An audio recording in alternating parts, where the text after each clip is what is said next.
Italian Wine Podcast. Chin Chin with Italian wine people.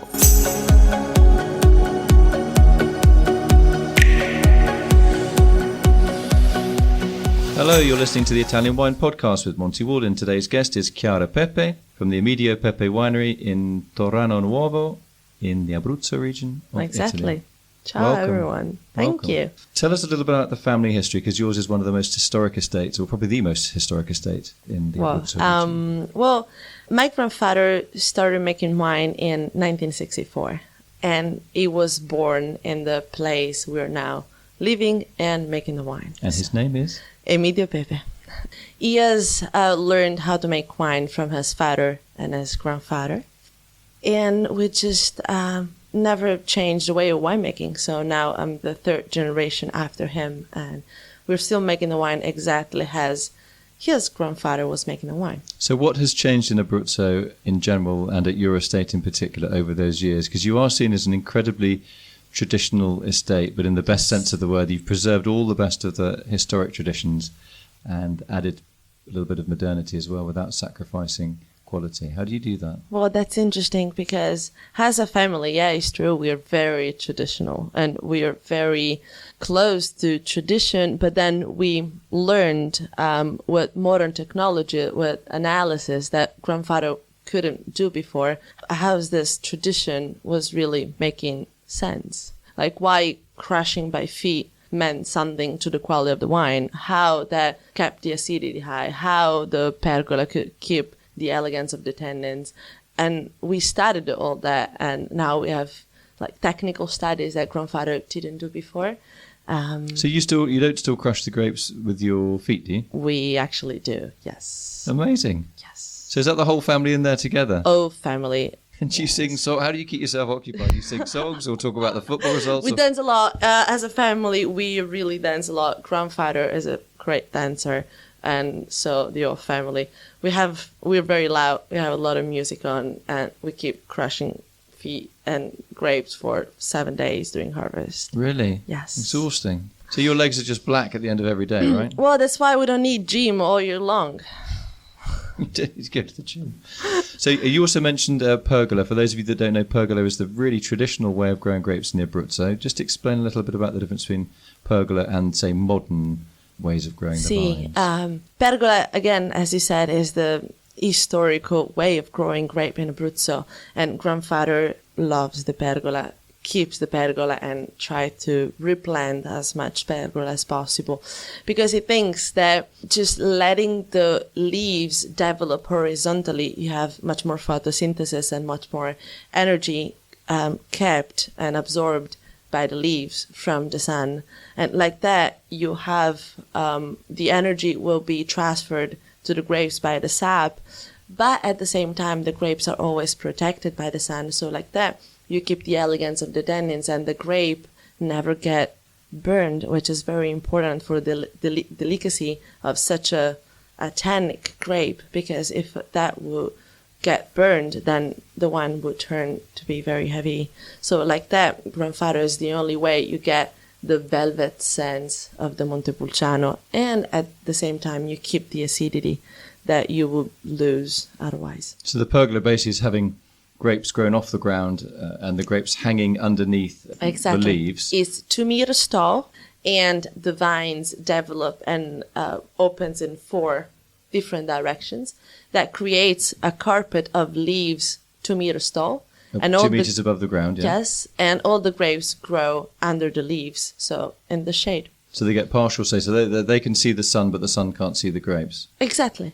Yeah. Is that quite difficult to pick? Because you've got to reach above your head to cut the grapes, right? Right. To me, that's easier.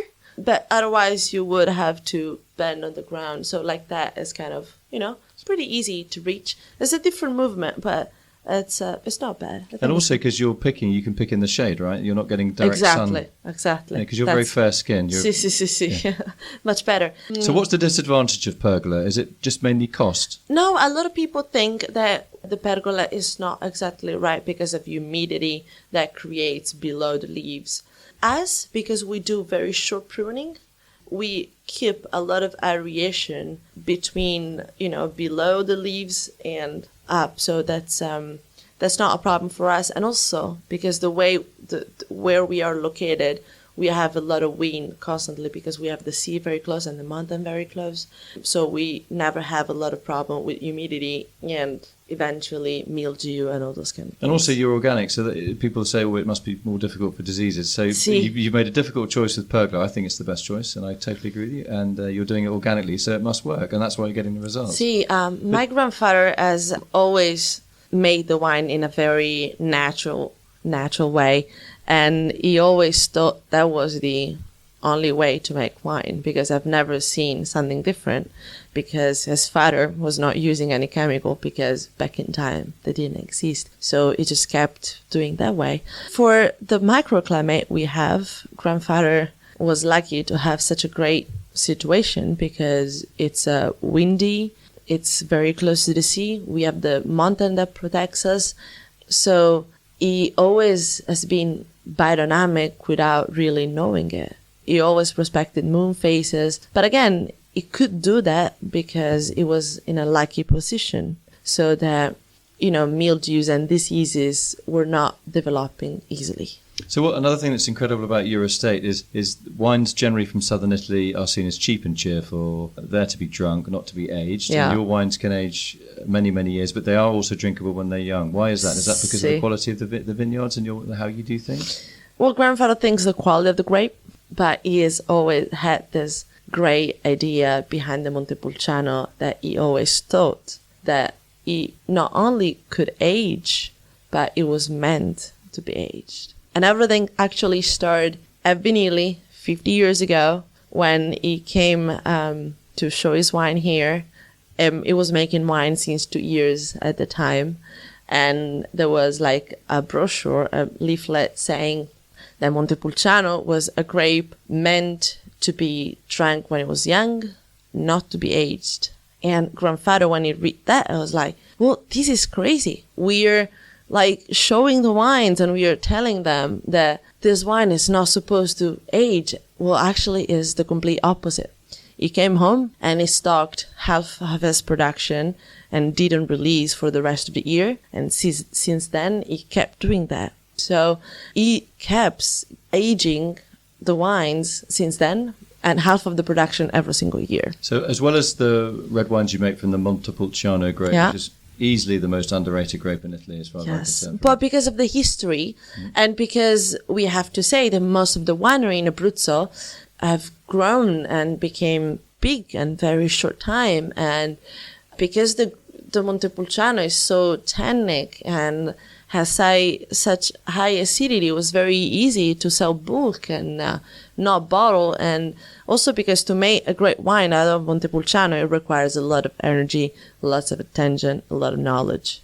So clearly it's not easy. But you also make a white wine from another underrated grape, and often vilified grape, the Trebbiano, which has a big story about Trebbiano, but we won't get into that. How do you do that? What are you doing with Trebbiano? Are you also using pergola for Trebbiano? Yes. Also because the season will grow and become warmer and warmer, we need to protect our grapes more. So yeah, everything is on pergola. Do you tread those grapes by foot as well? Surely not. No, the Trebbiano actually is trodden by feet. And the Montepulciano is distamped by hand. That's actually one of the reasons, because our Trebbiano has such a great personality, is because of the treading by feet. Because there you have a 40, 50 minutes constant stimulation with the skin with juice by crushing by feet, that actually have the release of matter, of texture, of personality by that. So once it's done, 90% of the juice comes out of there, and then we finish pressing the skin again a little more with the normal torque, very old style, and then all the juice ferments in concrete tanks lined with glass.